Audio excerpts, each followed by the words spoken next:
Hello everyone. Welcome back to STS, 사이언스, 테크놀로지, 이코노미, 스트래티지 등을 고민하는 곳입니다. 미국 연준이 예상대로 기준금리 50bp 올려서 4.5%로 결정을 했습니다. 그래서 우선 그 FOMC가 말하는 거 그 안고부터 정리를 하고요. 그 다음에 성명서 자세히 분석을 하고 그 후 전망해 보려고 합니다. 현재 그 경기 평가에 대해서 FOMC는 22년의 실질 GDP 성장률 0.5%로 전망을 했죠. 9월의 0.2%보다 훨씬 좋습니다. 그러나 23년도에도 0.5%이기 때문에 이것은 9월 전망치 1.2%보다 매우 후퇴한 모습입니다. 24년까지도 그 9월 전망보다 더 힘들어질 것 같다. 이렇게 전망치를 수정을 했습니다. 즉 지금까지의 금리 인상과 양적 긴축의 여파가 내년 이후에 본격적으로 그 경제에 영향을 미칠 것 같다 이런 거 아닙니까? 그래서 금년보다 내년이 더 힘들다 이런 뜻입니다. 실업률을 보면은 22년은 3.7%인데 이것은 9월 전망치 3.8%보다 더 내려갔습니다. 그러니까 그 고용 상태는 금년에 매우 좋다는 거죠. 그러나 23년에는 4.6%로 급증을 합니다. 그래서 9월 전망치 4.4%보다 더 악화된다. 그리고 이런 상태가 24년, 25년까지도 지속된다 이런 겁니다. 그래서 최근에 그동안 잘 나가던 기술주 중심으로 해고 소식이 부쩍 증가하고 있지 않습니까? 그리고 저도 얼마 전에 이런 비슷한 영상을 하나 올린 게 있습니다. 크리스마스 지나면 미국에 해고 열풍이 불어닥칠 것 같다 이런 내용이었습니다. 그래서 지금 내년 이후에는 이 고용시장도 한파를 예상한다 이런 뜻인데 그렇다면 과연 11월까지의 그 고용보고서는 상당히 호황이었지 않습니까? 이게 과연 어떻게 반전된다는 것인지 이건 매우 궁금합니다. 미국은 상시적 구조조정, 즉 해고와 채용이 일상이 된 그래서 고용시장이 매우 유연한 그런 곳이기 때문에 설사 그 한 곳에서 해고가 좀 늘어나도 만약에 새로운 고용이 계속 유지된다면은 그럼 아무 문제 없지 않겠습니까? 전체적으로는 한번 두고 보겠습니다. 그 다음에 이제 인플레이션인데 PCE 물가 지수는 22년에 5.6%로 이제 될 것 같다는 거죠. 그래서 9월의 5.4%보다 더 오른다는 거 아닙니까? 더 높다는 거 아닙니까? 다시 말하면은 9월에 예상한 것보다는 지금 인플레이션 잡히는 게 더디다 이런 뜻이죠. 그래서 23년에는 3.1%, 24년에는 2.5% 이렇게 둔화가 되지만 여전히 9월 전망치보다는 지금 물가가 더 높은 수준이다. 즉 인플레이션 잡히는 것이 생각만큼 그렇게 잘 되지 않는다.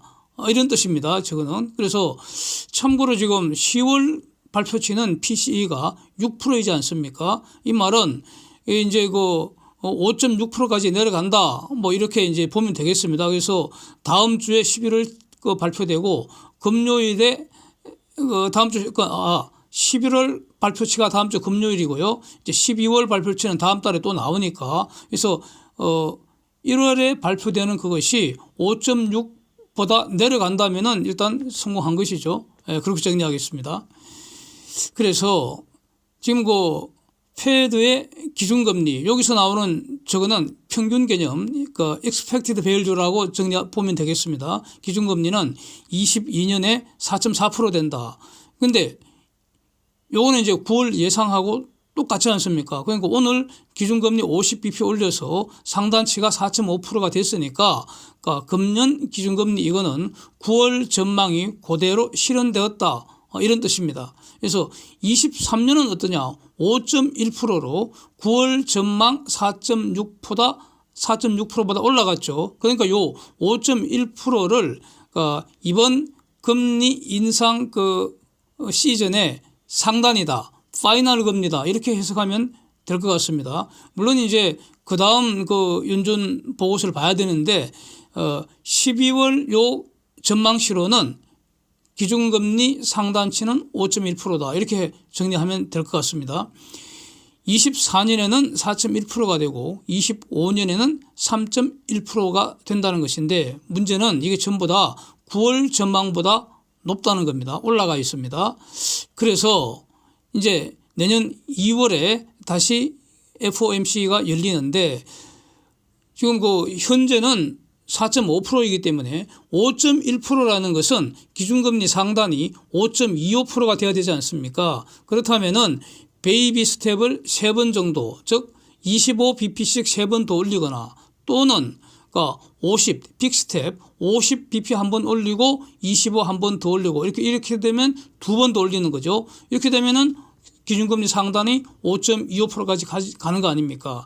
그래서 결국 미국 금리 인상은 지금 하는 김에 왕창 앞에 해서 빨리 인플레이션을 낚아채는 게 중요하기 때문에 제가 보기에는 상반기 내에 2번 내지 3번 정도 3번 한다면 25bp씩 3번 2번 한다면 51번 25번 이렇게 결국 75bp 총 75bp 정도 더 올려서 상단 5.25% 되고 이렇게 해서 상반기 내에 일단 금리 인상은 종료되는 거 아니냐 요걸 주목을 하겠습니다. 그러면 내년 하반기에는 기준금리 상단은 5.25%에서 변화 없이 쭉 이제 진행된다는 거죠.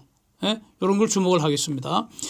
이제 매우 중요한 거 장기적 기준금리 2.5%를 제시한 거 아닙니까? 그리고 PCE 물가는 2%. 이 2%가 바로 연준의 목표 아니겠습니까? 그래서 물가 상승은 2%, 기준금리는 2.5%. 요게 이제 장기 안정 기준이라는 겁니다. 이 말은 다시는 앞으로 제로금리 시대는 없다. 저금리 시대는 안 온다. 저금리 시대는 저물었다. 이렇게 정리를 하면 될 것 같습니다. 예. 그래서 이것 때문에 얼마 전에 이런 취지의 영상을 올렸던 것입니다. 이제 성명서 내용을 정리를 하겠습니다. 이거 사진 보시는 것처럼 성명서 내용 그대로 통으로 그냥 충실하게 저는 전달을 그대로 하려고 합니다. 전달. 그래서 중간에 제가 제 의견을 해석할 부분이 있으면은 추가할 부분이 있으면 그때는 말씀을 드리겠습니다. 그래서 그대로 전달해 보면은 지출, 생산 이런 건 지금 완만하게 늘어나고 있다. 마디스트 그로스 완만하게 늘어나고 있고요. 일자리는 로부스트 강하고요. 실업률은 낮다는 겁니다. 인플레이션은 높은 상태로 평가를 하고 있습니다. 현재의 경제 상태 평가한 것이죠. 이의 없습니다.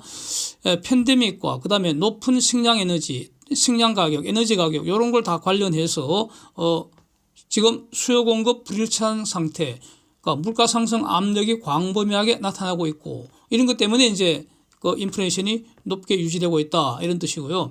러시아의 유크레인 침략으로 인도적 문제, 경제적 문제가 발생했다. 글로벌 곤란한 상황을 지금 가중시키고 있다. 이런 거고요. 전쟁과 일련의 사건들, related events, 일련의 사건들이 물가 상승 압력으로 지금 작용을 하고 있고 글로벌 경제 활동에 부담이 된다. 즉 발목 잡고 있다는 것이죠. 여기서 아직 미국 중공 간 경제전쟁은 명시적으로 평가하고 있지 않습니다. 그러나 미중 경제전쟁은 아마도 related events, 일련의 사건들 거기에 포섭이 된 것으로 저는 이해를 합니다. 여기서 패드는 인플레이션은 장기적으로 2% 이내로 안정시키면서 최대한의 고용을 달성하기 위해서 노력하고 있다. 이거는 제가 매월 이 문장은 빠지지 않습니다. 성명서에 이것은 그냥 아예 부동 문자로 인쇄되어 있는 것 같습니다. 이건 빠지질 않는다는 겁니다. 이게 바로 연준의 헌법상 책무라는 거죠. 연방 헌법의 책무라는 겁니다. 그래서 이걸 위해서 돈을 받는다는 거죠. 그래서 이런 목표, 인플레이션 2% 이내, 그 다음에 최대한의 고용, 요거 하기 위해서 기준금리 4.25에서 4.5%로 올리는 결정을 이번에 했다. 이런 뜻이고요. 이런 결정 과정에서 양적 긴축 정책의 누적 효과, 그다음에 통화 정책이 경제 활동에 미치는 시차, 타임 레그가 있지 않습니까?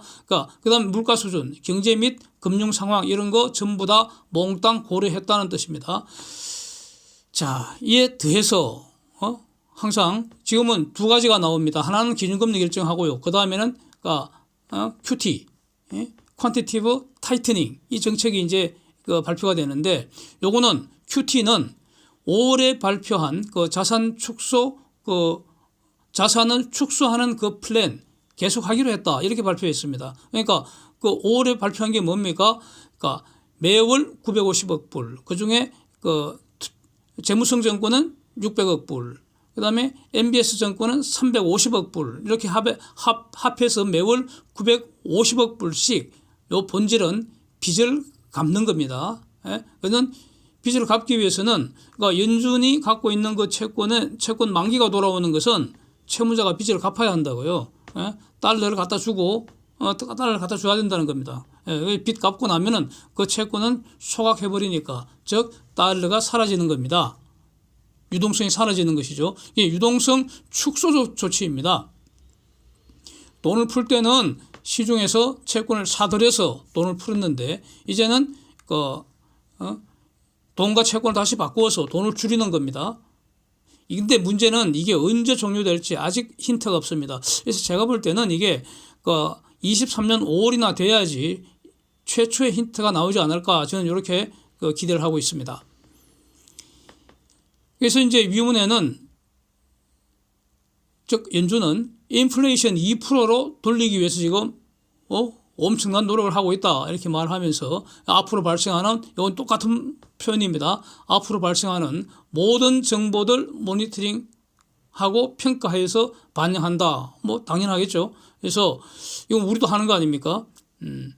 근데 이것도 재미있는 표현이 하나 있습니다. 연준의 목표 달성에 장애가 되는 상황이 발생한다면 적절하게 통화정책을 적응시켜 나가겠다. 이걸 저는 이렇게 이해를 합니다. 가령 지금